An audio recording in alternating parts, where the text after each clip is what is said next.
Hello दोस्तों, शिक्षा villa के हमारे इस यूट्यूब चैनल में आपका स्वागत है। हम यहां आपको ऑनलाइन क्लासेस, कंप्लीट कोर्स एवं कुछ महत्वपूर्ण एमसीक्यू क्वेश्चन भी सॉल्व कराएंगे जो आपके एग्जाम पॉइंट ऑफ व्यू से बहुत ज़्यादा इंपॉर्टेंट होंगे। आज का हमारा टॉपिक है पाचन तंत्र, जिसे डाइजेस्टिव सिस्टम भी कहते हैं। यह हमारे एग्जाम पॉइंट ऑफ व्यू से बहुत ही ज़्यादा इंपॉर्टेंट है। तो हम भोजन के पाचन की सारी प्रक्रिया को विस्तार रूप से देखेंगे। तो यह 5 चरणों में होती हैं। तो पहला चरण होता है अंतर्ग्रहण, जिसे इंगेशन कहते हैं। दूसरा पाचन, जिसे डाइजेशन कहते हैं। तीसरा होता है अवशोषण, जिसे एब्जॉर्प्शन कहते हैं। स्वांगीकरण, एसिमुलेशन। और पांचवा होता है मल परित्याग, जिसे डिफेक्शन कहते हैं। तो यह पांचों प्रक्रिया में हमारा भोजन का पाचन होता है।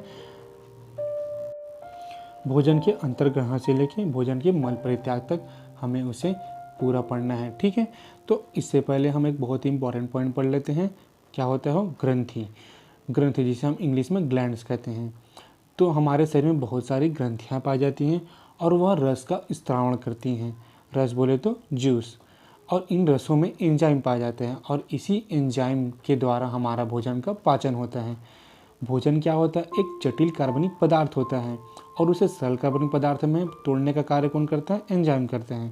तो हमारे शरीर में बहुत सारी ग्रंथियाँ पाई जाती हैं, जैसे लार ग्रंथि, अमाशय ग्रंथि, यकृत, अग्नाशय, आंत ग्रंथियाँ। तो इन सभी ग्रंथियाँ क्या करती है? पाचन करने में सहायक होती हैं। तो आइए इसे बारी बारी पढ़ते हैं। सबसे पहले अंतर्ग्रहण को पढ़ते हैं। तो भोजन को मुख में ले जाना ही, जो हम खाना खाते हैं, जो भोजन ग्रहण करते हैं, उसे अपने मुख के अंदर ही ले जाना सबसे पहली प्रक्रिया होती है। तो और दूसरी प्रक्रिया क्या होती है? पाचन। तो मनुष्य का भोजन का पाचन उसके मुख से ही प्रारंभ हो जाता है और वह कहाँ तक होता है? तो छोटी आंत तक। तो आपके एग्जाम में पूछा जाएगा कि मनुष्य का भोजन की प्रक्रिया शुरुआत कहाँ से होती है? तो मुख से ही प्रारंभ हो जाती है। और अंत कहाँ होता है?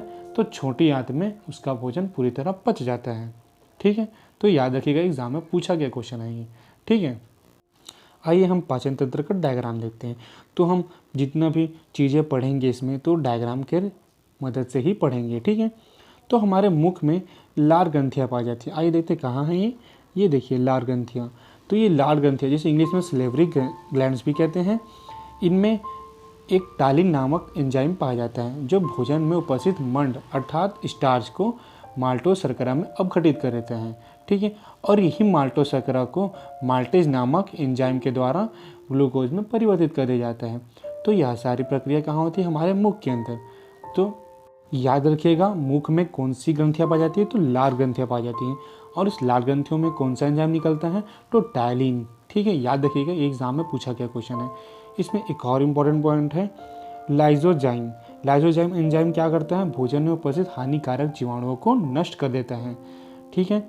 इसके बाद हमारा भोजन ग्रास नली की सहायता से अमाशय पहुंचता है। तो आइए देखते हैं ग्रास नली कहाँ है। तो ये रहा ग्रास नली, इसकी सहायता से भोजन अमाशय पहुंचता है। तो अब हम पढ़ेंगे अमाशय के बारे में, जिसे स्टमक कहते हैं, ठीक है। तो अमाशय कहाँ है देख लेते हैं। तो ये रहा अमाशय।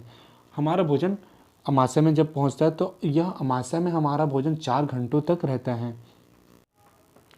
अमाशय के ऑक्सेंटिक कोशिकाओं में हाइड्रोक्लोरिक अम्ल निकलता है जो भोजन के साथ आए हुए जीवाणु को नष्ट कर देता है एवं एंजाइम, जो अमाशय में एंजाइम पाई जाती है, उसी क्रिया को तीव्र कर देता है। एवं हाइड्रोक्लोरिक अम्ल भोजन के माध्यम को अम्लीय बना देता है और जो लार के में उपस्थित एंजाइम होती है, जो टाइलिन होती है, उसकी क्रिया को समाप्त कर देता है। तो अमाशय में क्या पाया जाता है? तो पाइलोरिक ग्रंथियाँ पाई जाती हैं, जिसे गैस्ट्रिक ग्लैंड्स कहते हैं। इससे जठर रस निकलता है, जिसे गैस्ट्रिक जूस कहते हैं, और यह हल्के पीले रंग का अम्लीय द्रव होता है। तो इस जठर रस में क्या क्या पाया जाता है?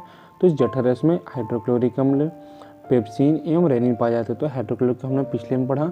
तो पेप्सिन क्या करता है? प्रोटीन को पेप्टोन्स में बदलता है। एवं रेनिन क्या करता है? दूध की घुली हुई प्रोटीन कैल्सिनोजोन को ठोस प्रोटीन कैल्शियम पैराकासिनेट के रूप में बदल देता है। अब हम आगे पढ़ते हैं। तो याद रखिएगा कि अमाशय स्टमक में से हमारा भोजन सीधा कहाँ पहुँचता है? तो छोटी आंतें पहुँचता है। यह छोटी आंत कहाँ है? तो ये देखिए छोटी आंत, ये रहा छोटी आंत। तो छोटी आंत में पहुँचने से पहले हमारा भोजन में कुछ रस आकर मिलते हैं और ये कुछ रस कुछ ग्रंथियों से निकलते हैं। तो हम इस ग्रंथियों एवं रस के बारे में पढ़ेंगे। तो सबसे पहले हम पढ़ते हैं यकृत के बारे में, जिसे हम इंग्लिश में लीवर कहते हैं। तो आइए देखते हैं कहाँ पर होते हैं। तो ये रहा हमारा यकृत। तो यकृत हमारे शरीर की सबसे बड़ी ग्रंथि होती है एवं इसका वेट 1.5 kg से 2 kg का होता है एवं यकृत से ही पित्तरस स्रावित होता है और यही पित्तरस क्या करता है, आंत में उपस्थित एंजाइम की क्रिया को तीव्र कर देता है। और ये पित्तरस कहाँ जाके जमा होता है, तो पित्ताशय में जाके जमा होता है। तो ये पित्ताशय देखिए यहाँ पर है, तो पित्ताशय में आकर ये पित्तरस जमा हो जाते हैं एवं यह पित्त पक्वाशय में पित्त नलिका के माध्यम से आता है। तो हम आगे बढ़ते हैं। अब हम पढ़ने वाले हैं यकृत के कुछ इंपॉर्टेंट पॉइंट जो एग्जाम पॉइंट ऑफ व्यू से बहुत इंपॉर्टेंट है। यकृत क्या करता है, प्रोटीन के उपापचय में सक्रिय रूप से भाग लेता है एवं प्रोटीन के विघटन के फलस्वरूप उत्पन्न विषैले अमोनिया जो हमारे शरीर के लिए बहुत ही नुकसानदायक होता है, जिसकी मात्रा बढ़ने से हमारी मृत्यु भी हो सकती है, उस अमोनिया को यकृत यूरिया में परिवर्तित कर देता है। यह बहुत ही ज़्यादा इम्पॉर्टेंट है कि यूरिया का निर्माण हमारे शरीर में कहाँ होता है, तो कहाँ होता है, यकृत में होता है, याद रखिएगा। एवं हमारे शरीर में प्रोटीन की अधिकतम मात्रा बढ़ने पर कार्बोहाइड्रेट में परिवर्तित करने का कार्य भी यकृत के द्वारा होता है। एवं हमारे रक्त में ग्लूकोज की मात्रा को कंट्रोल करने का भी कार्य यकृत के द्वारा ही होता है। एवं भोजन में वसा की कमी हो जाने पर कार्बोहाइड्रेट के कुछ भाग को वसा में परिवर्तित करने का कार्य भी यकृत करता है। एवं फाइब्रोनोजेन एवं हिपेरिन नामक प्रोटीन का उत्पादन भी यकृत के द्वारा ही होता है। जो फाइब्रोनोजेन होता है वह क्या करता है, वह हमारे रक्त का थक्का जमाने में मदद करता है। एवं हिपेरिन क्या करता है, जो शरीर के अंदर जो हमारा रक्त पाया जाता है उसे जमने से रोकता है। इन दोनों इम्पॉर्टेंट प्रोटीन को उत्पादन कौन करता है, तो यकृत करता है। एवं मृत आरबीसी को नष्ट करने का भी कार्य यकृत के द्वारा ही होता है। एवं यकृत में थोड़ी मात्रा में लोहा, तांबा और विटामिन को संचित करके रखता है एवं हमारे शरीर का तापमान बनाए रखने में भी यकृत मदद करता है। अब हम पढ़ने वाले हैं अग्नाशय के बारे में, जिसे इंग्लिश में पैनक्रियास कहते हैं। आइए इसकी स्थिति देख लेते हैं कि डायग्राम में कहाँ पर होते हैं हमारे शरीर में। ये देखिए यहाँ पर अग्नाशय पाया जाता है। अग्नाशय क्या होता है, हमारे शरीर की दूसरी सबसे बड़ी ग्रंथि होती है और इसमें 2 प्रकार की ग्रंथि पाई जाती है, एक नलिकाहीन, एक नलिका युक्त। और इसमें अग्नाशय रस निकलता है और इस अग्नाशय रस क्षारीय द्रव होता है जिसका pH मान 7.5 से 8.3 होता है। एवं इसमें तीनों प्रकार के मुख्य भोज्य पदार्थ जैसे कार्बोहाइड्रेट, वसा एवं प्रोटीन, इन तीनों को पचाने के लिए एंजाइम होते हैं, इसलिए इसे पूर्ण पाचक रस भी कहते हैं। ठीक है, अब हम पढ़ने वाले हैं पक्वाशय के बारे में। यह कहाँ होता है हमारे शरीर में, तो देखिए यहाँ पर होता है, जो अग्नाशय के सामने एवं पित्ताशय के नीचे।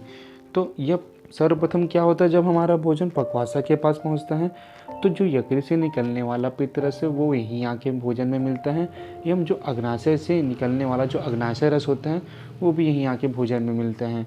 उसके बाद यह भोजन कहाँ पहुँचता है, तो छोटी आंत में पहुँचता है। और जो यहाँ अग्नाशय रस में भोजन में आके मिलता है उसमें कुछ निम्न प्रकार के एंजाइम पाए जाते हैं। तो कौन कौन से एंजाइम पाए जाते हैं, तो ट्रिप्सिन, अमाइलेज एवं लाइपेज। तो ये एंजाइम क्या करते हैं, जो ट्रिप्सिन एंजाइम होता है यह प्रोटीन को पॉलीपेप्टाइड या फिर एमिनो अम्ल में परिवर्तित कर देता है।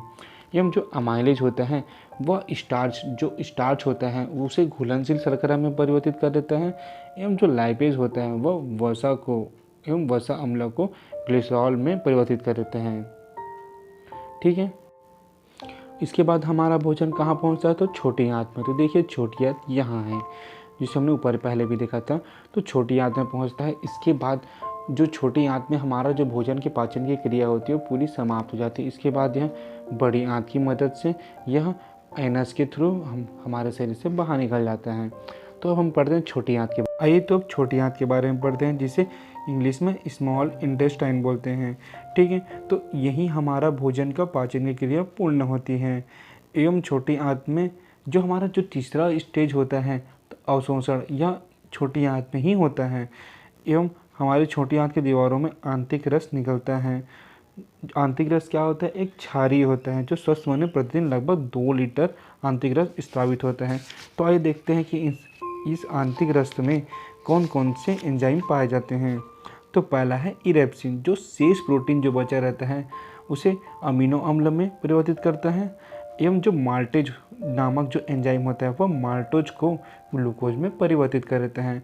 एवं एंजाइम क्या करते हैं, सुक्रोज को ग्लूकोज व फ्रुक्टोज में परिवर्तित करते हैं। और जो लैक्टेज नामक एंजाइम पाए जाते हैं वो क्या करते हैं, वो लैक्टोज को ग्लूकोज या ग्लैक्टोज में परिवर्तित करते हैं। एवं लाइपेज क्या करते हैं, वसा को वसीय अम्ल व ग्लिसरॉल में परिवर्तित कर देता है।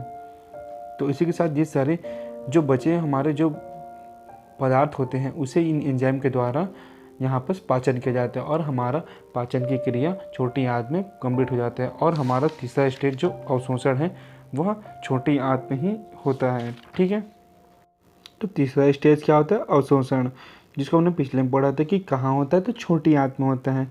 जो बचे हुए भोजन का रुधिर में अवशोषण पहुँचाना ही अवशोषण कहलाता है।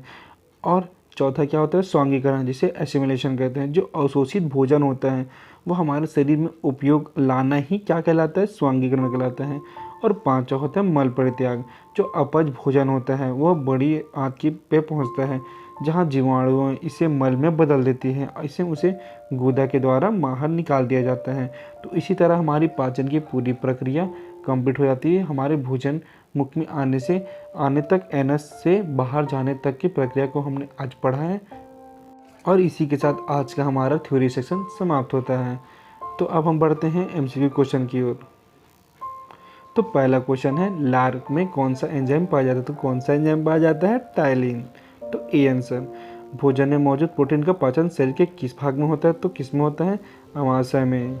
तो बी आंसर। तीसरा, गैस्ट्रिक ग्रंथियों से निकलने वाला रस में कौन सा एंजाइम होता है, तो कौन सा होता है, पेप्सिन, रेनिन, हाइड्रोक्लोरिक अम्ल, तीनों पाए जाते हैं, तो ये सभी। तो अमाशय से भोजन होने के बाद भोजन सबसे पहले कहाँ पहुँचता, तो मैंने बताया था कि अमाशय से जो भोजन होता है सीधे छोटी आंत में पहुँचता है। तो छोटी आंत। यह पित्तरस का निर्माण कहाँ पर होता है, तो पित्तरस का निर्माण कहाँ होता है, तो यकृत में होता है। तो यकृत में निर्मित पित्तरस कहाँ पर जमा होता है, तो पित्ताशय में। सातवां क्वेश्चन है, शरीर की सबसे बड़ी ग्रंथि कौन होती है, तो यकृत होती है। खाने में विषैले पदार्थ और जीवाणु को खत्म करने का काम किसके द्वारा होता है, तो यकृत के द्वारा होता है।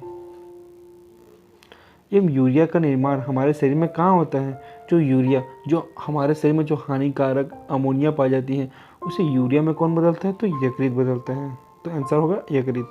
अग्नाशय से निकलने वाला अग्नाशय रस में निम्न में से कौन सा एंजाइम पाया जाता है, तो ट्रिप्सिन, अमाइलेज, लाइपेज, ये सभी पाए जाते हैं। तो इसी के साथ आज का हमारा लेक्चर समाप्त होता है। हम इतने ऐसी ही कुछ इम्पॉर्टेंट एमसीक्यू एवं कुछ क्विज़ हम अपने टेलीग्राम चैनल में प्रोवाइड करते हैं, तो आप हमसे टेलीग्राम में जुड़ सकते हैं। मैंने उसका लिंक डिस्क्रिप्शन बॉक्स में दिया है। और इसी के साथ आप हमसे इंस्टाग्राम एवं फेसबुक से भी जुड़ सकते हैं, मैंने उसका भी लिंक डिस्क्रिप्शन बॉक्स में डाला है। तो अगर आपको मेरा ये वीडियो पसंद आया तो मेरे इस वीडियो को लाइक कीजिएगा, शेयर कीजिएगा एवं हमारे चैनल को सब्सक्राइब कीजिएगा और बेल आइकन दबाना ना भूलें। Thank you.